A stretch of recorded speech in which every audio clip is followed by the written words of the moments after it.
రక్తి కల్పించగల ఈ శంకర్ నారాయణ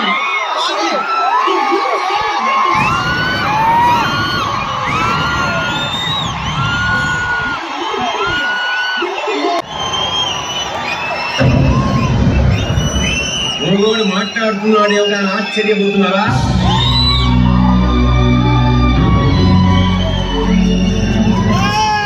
ఎట్లా అంటోడు ఎట్లా అయిపోయాడన్న బాధతో ఇల్లాడు మూలపోయినాడు.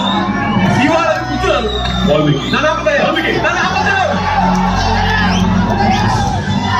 ఎవరి పేరు చెప్తే శివ ప్రజలు ఆనందంతో పులకరిస్తుంది.